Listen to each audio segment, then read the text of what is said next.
très heureux d'avoir pu participer à cette Senna Celebration qui fête les 20 ans de la première victoire de Ayrton Senna à Monaco.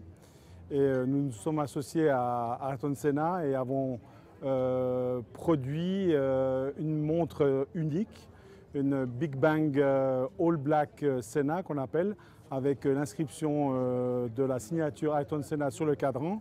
Et cette pièce a été vendue au profit de la fondation qui utilise tout cet argent pour ensuite scolariser des enfants, principalement au Brésil. Elle a été créée il y a depuis 13 ans, juste après la mort d'Ayrton. Et pendant ces premiers 10 ans, nous avons donné du support à plus de 6 millions d'enfants et jeunes au Brésil. Et pour Hublot, c'est fantastique de pouvoir participer à cela car nous estimons que l'association avec Senna et dans un deuxième temps avec la Formule 1 est très intéressante pour notre positionnement de marque et nous en sommes très fiers. L'association entre Hublot et Ayrton a été très spéciale parce que les deux cherchent la même chose. Ayrton Senna, je veux dire, c'est un exemple pour tous. Au-delà du pilotage pur, même si c'était un génie du pilotage pur, c'est surtout ce qu'il avait dans la tête. Et il était vraiment au-delà de tout le monde. Plus dans la tête, c'est surtout ça.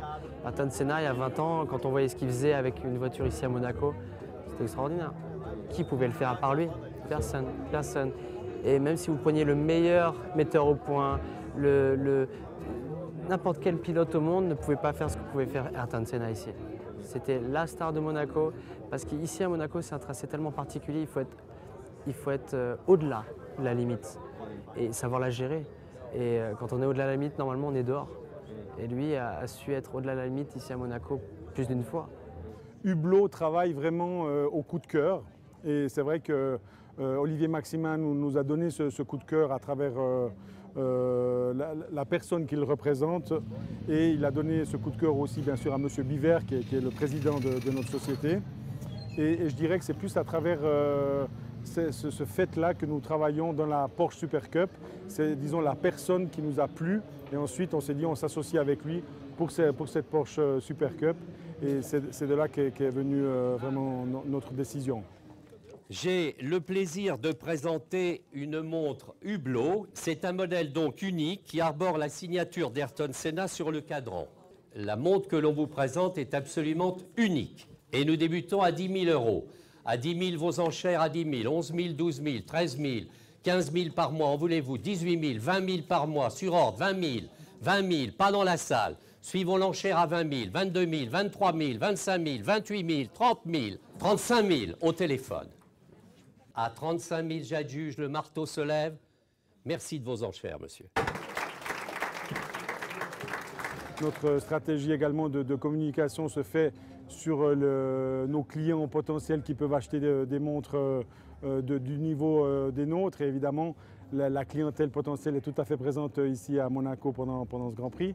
Mais d'un autre côté, comme je le disais, notre stratégie avec la Fondation Ayrton Senna, c'est de poursuivre sur une évolution caritative et en même temps marketing, puisque nous allons développer une montre Ayrton Senna qui va être éditée à 500 exemplaires et qui sera lancée pendant le Grand Prix du Brésil à Sao Paulo. Et sur chaque montre vendue, nous rétribuerons une certaine somme à la Fondation pour pouvoir la permettre de poursuivre dans ses œuvres d'éducation des enfants.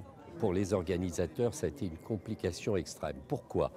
Entre obtenir l'accord d'un pilote, et alors spontanément tous ont souhaité être de la fête, mais entre cette décision-là et récupérer l'objet, c'est une toute autre affaire. Et c'est pour ça que je rends hommage à... Moi, je suis le porte-marteau de toute cette affaire.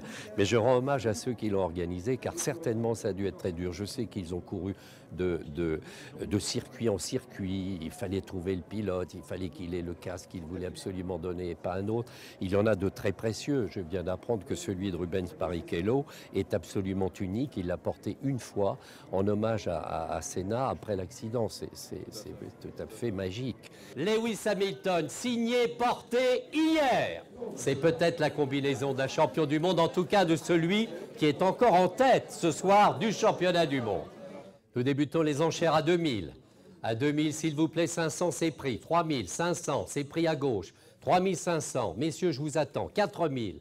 4000, 500, 5000, 500, 6000, en voulez-vous alors? Si vous préférez l'ancienne méthode, 6000, enchère ici à 6000, pas vous non plus les grands collectionneurs là. 6000, 6000 au téléphone, 500 au téléphone, 7000.